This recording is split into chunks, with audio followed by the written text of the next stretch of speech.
Hi, my name is Bailey Hillman. In this video, we're going to talk about the term sundowning. So I have a question from a viewer, and this is what she says. Bailey, my dad has become increasingly difficult in the evenings. He begins to pace and wander and having behaviors that he's not demonstrating any other time of the day. Can you please help? So sundowning is probably what is occurring, but I want to explain and take a twist on sundowning that you may not have heard before. So many people use this term to define symptoms, okay, define behaviors that are occurring. So a few behaviors that you may see when someone is saying they're having or demonstrating sundowning would be agitation. Okay, that can lead to pacing and wandering. They have increased confusion, so they're looking for things or trying to escape or elope during this time. They're just restless. They're anxious and restless, and that is often defined, if it's later in the afternoon, as sundowning. So I want to take a little twist on this term. I want to take you and look at yourself. Okay, I want to take you and give you a scenario that may help you understand a little bit more where I'm going. So let's say that I am driving to work. Okay, so I'm driving my car to work in the morning. I've slept wonderfully, okay, and no dreams. I'm just having a great morning. I got up and worked out. I made my bed. I'm doing great, okay? I'm having a wonderful day. And as I'm driving, all of a sudden, someone cuts me off. Okay, so I'm driving along and cuts me off and I have to slam on my brakes. My response to them in the morning after being well rested, having a great night's sleep, having a good morning already, nothing's already set me off, I probably will just slow down and continue going, okay? Singing to my music, dancing, whatever you do in the car, okay? And so I just react, with nothing. There's no negative. It's just, ooh, whoa, hello, and slow down a little bit and continue going. Great. Let's take that same scenario, and after a full day of work, okay, so I've dealt with people all day, I've had conflicts that I've had to resolve, maybe I've got some bad news and I'm driving home and all of a sudden someone cuts me off, all right? I may have a few choice words to say to them, all right? It might make me a little bit more angry, a little bit more outspoken than before, all right? That is very common in the afternoons, okay? We are tired, okay? Our brains are physically tired. So when you're looking at sundowning and you're looking at someone who has dementia, their brains are trying their best to find new pathways because the brain's pathways are interrupted by whether it's Lewy body proteins or amyloid plaque, whatever diagnosis of dementia, whether it's Lewy bodies or Alzheimer's, whatever has been diagnosed, however the brain is being affected, the brain is trying to find new pathways in order to make sense of all of the environment, all of the stimuli that's coming in during the day. So their brains are having to work on overload. Okay, this is overload. Our brains work really hard, but their brain is in overload all day long, trying to comprehend the things that are going on. And they get tired, they get irritable, okay? So the anxiousness, the behaviors can simply be from just brain fatigue, all right? Just simply brain fatigue. So how can you help with that? Rest, okay? You can help with brain fatigue by rest. So my recommendation is that you have a time, you have a set routine, okay? I know that our lives get crazy busy, and one day we've got, especially if you're a sandwich generation where you're taking care of your children as well as your parents, it can be incredibly difficult to find a good routine, okay, that you're not having to go here and there and getting a good system going. But maybe it's an adult daycare, okay, an adult day program that you're able to take them to. And so you drop them off in the mornings, they have their adult day program, and then they are able to come home in the evenings, and you have a common routine in the evenings. The other thing that may have and be happening with sundowning term is that at 3 o'clock and 5 o'clock, typically, if you're in the US, okay, if you're an American and most other countries as well, we change environments, we change sceneries, we do different tasks. We don't do the same thing in the same place all day long, okay? Our brains are not wired to do that. So you have an individual who is in their 70s, 80s, that you're having stay in the same place. So let's say you're in a long-term care facility. They're in the same place day in, day out. They're seeing new people come and go, but their environment is not changing. Okay, their environment's not changing. They're in the same place. They haven't driven a car. They haven't, gone to see their family. They haven't went out to eat. They're in the same place, same routine. What happens around 3 and 5 o'clock in our typical everyday lives, whether you're a female or male? Okay, many times, if you're a parent, okay, at 3 o'clock, you're going to get your children. All right, so you get in the car, you leave your home, and you go get your child from school, or your child's arriving from home or from school on a school bus, okay, or coming home with someone else. I mean, you're changing environments. You're seeing your family in the evenings. If you're a working parent, okay, male, female, maybe you're getting home at 5 o'clock. Okay, sometimes it's like 8 o'clock for me, but you're getting home late. Okay, you're changing the environment. In the mornings, you woke up in your home, you went to work, changed environments then, and now you're going home and changing environments again. All right, there's routine and changes. For someone who is sundowning around 3 to 5, their body, their internal clock, okay, is used to moving, changing, doing something different. That's why you hear a lot of, oh, I need to go get the children. Okay. Or, oh, I've got to go home and make dinner. Oh, or where's my mom? Or where's my dad? They've forgotten me. Okay. I'm thinking I'm at school because you're making me do work, or I'm seeing people work and now my mom needs to be coming to get me. Where's my mom? So you're going to see a lot of the same terms, or trying to get out the door. I need to go get my car. I need to find my car. Okay. I need to call someone. Those are very common behaviors that if you and I were locked in a memory care unit or told not to get out and move, and if you would have the same behavior. Okay. We would say the same thing. So we would have frustration in the afternoon, especially if our brains were tired, and we would want to change environments by 3 or 5 o'clock in the evening when the sun's going down. Okay, the day's changing.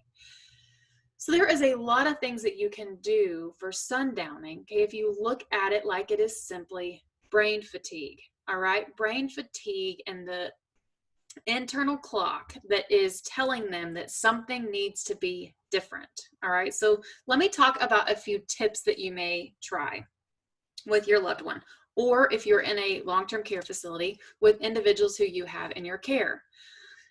So in the afternoons, I have actually worked in many long-term care facilities, and I've also consulted in long-term care facilities that had a significant increase in behaviors in the evenings, okay, in the afternoons, because of sundowning. Okay, you always heard that excuse, especially if it was a locked unit.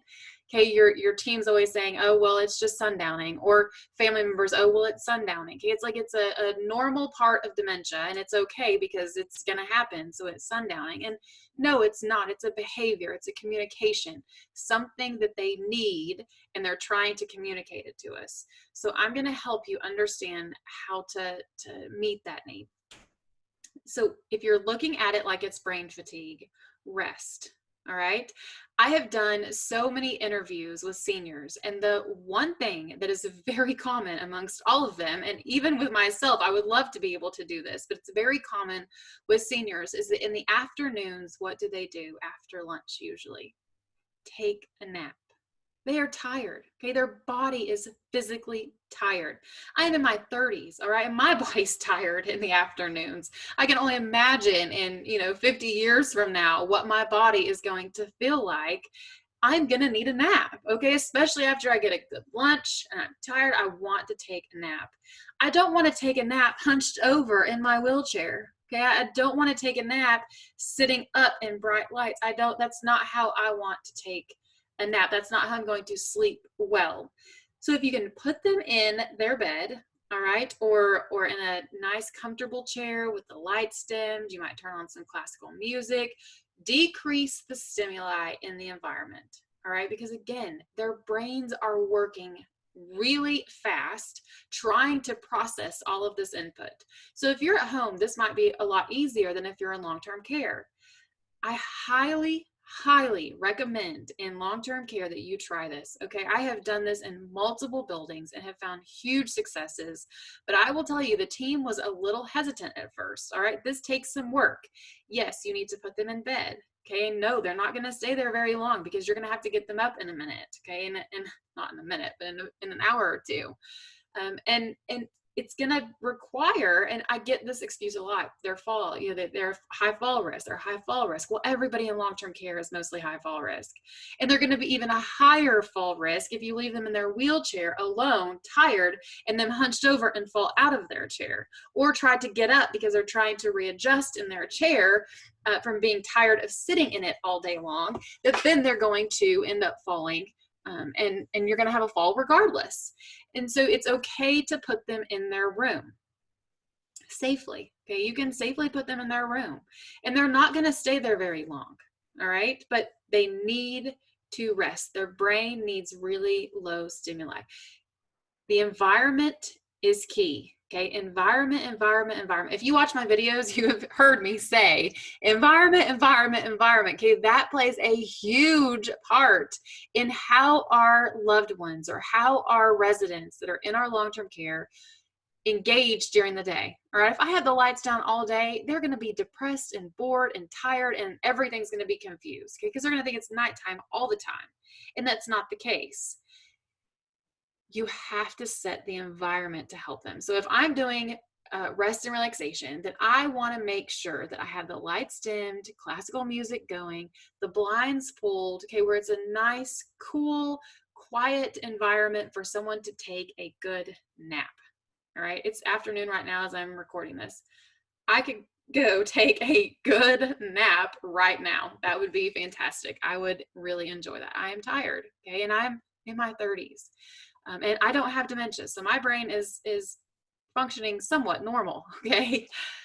Let them rest. The other thing is keeping a good routine, all right? I mentioned that earlier, that it might be difficult to keep a good routine, but it's nice to have a routine that's going to help their brains to understand, okay, now it's time for. How many of you wake up in the mornings at the same time every morning because your body's used to it?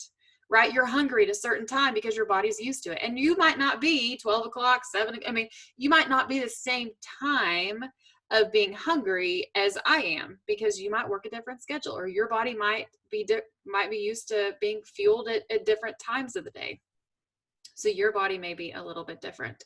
So if you let them rest in the afternoon, and then, so let's say you eat lunch at 12, okay, and they get done about 1, they go lay down in their room. From 1 to 2, 2:30, or 3, they're resting. How long? Okay, what's the magic number? The magic number is you need to know the person that you're caring for.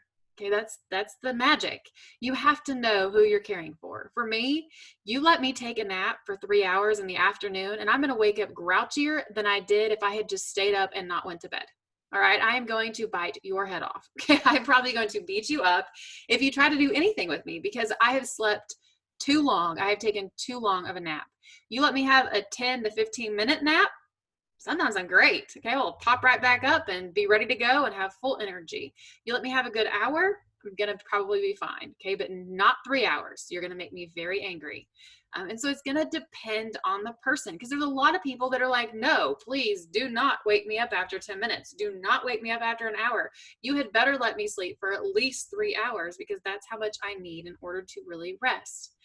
So let them rest in the afternoons. But then when you get them up, you have to get going.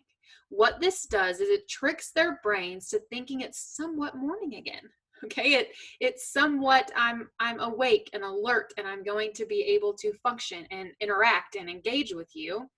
And so you set the environment to be exciting and upbeat. So doing a physical activity if you're in long-term care, or getting up and going for a walk, or getting up and just moving your body, going outside in the backyard, or walking around the house, or getting up and folding laundry, or sweeping the floor, getting prepped for dinner. So getting up and moving, doing something, okay, that's physical, not cognitive, okay, not waking up and going and sitting in front of the TV and just vegging out in front of the TV. That's not going to help them with the sundowning, okay, the behaviors in the afternoon.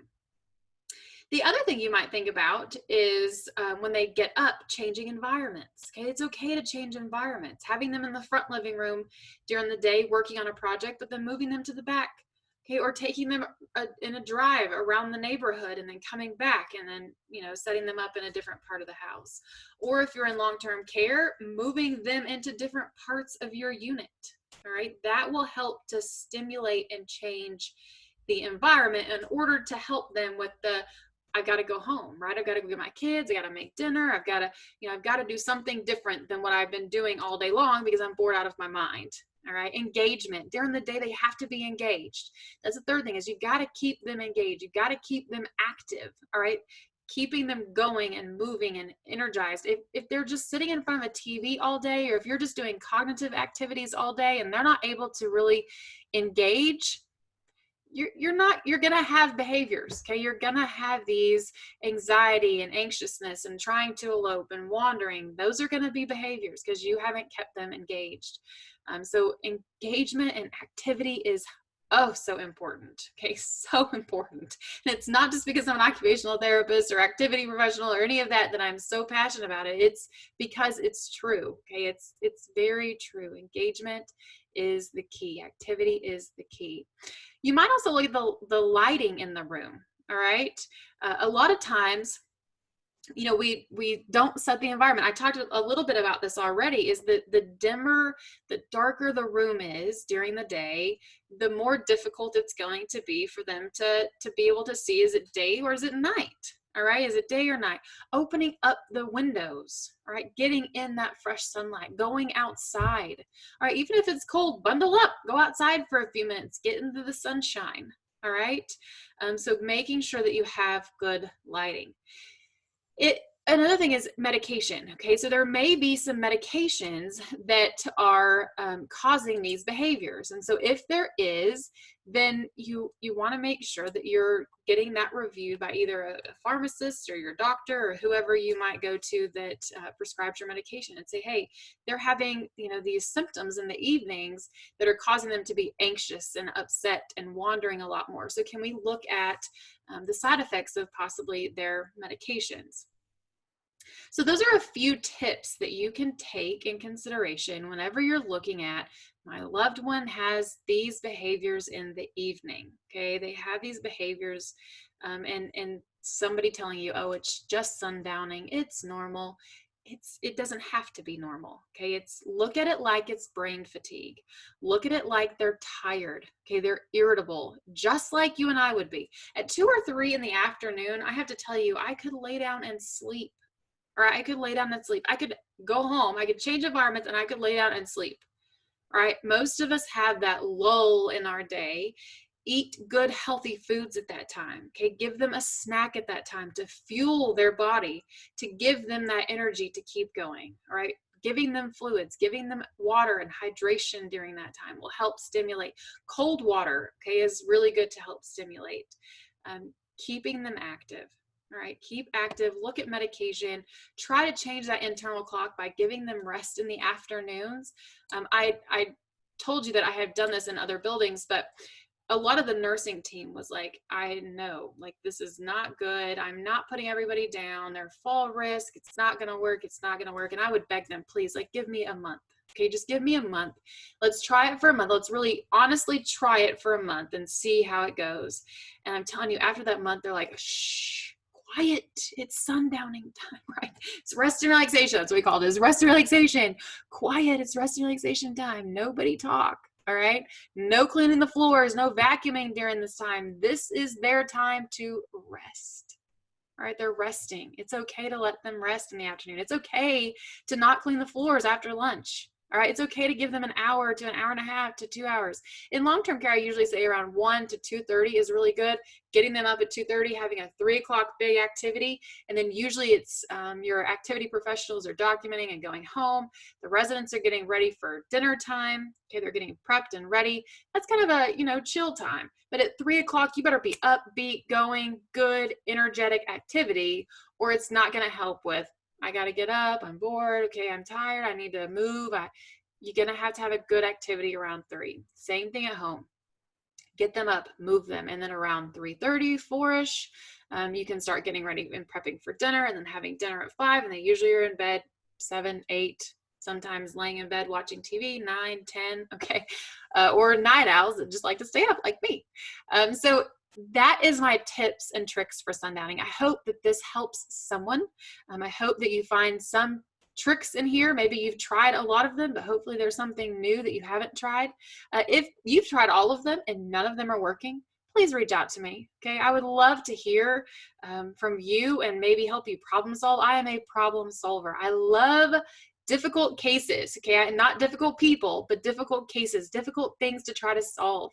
They're communicating, okay, remember, they're losing their words, all right, we have to remember that they're losing their ability to communicate, making their needs known. And their need is, I am tired, I am grouchy, okay, maybe that's it, or, just leave me alone, or I've got to change environments, I'm tired of this one environment, I don't recognize any of you, you are not my family. So please reach out. I want to problem solve. I want to help you solve your problems. I love challenging cases, and I like to see if we can't try a whole bunch of different things to find out what works. Okay, and it's not going to work every time, right? It's not going to work every time. Doing the sundowning techniques may work this time, but it might not work next time. All right, so today it might work really good, and tomorrow we might still have a few behaviors, but to continue to try it. All right, give it several weeks and see if you can't reduce them significantly.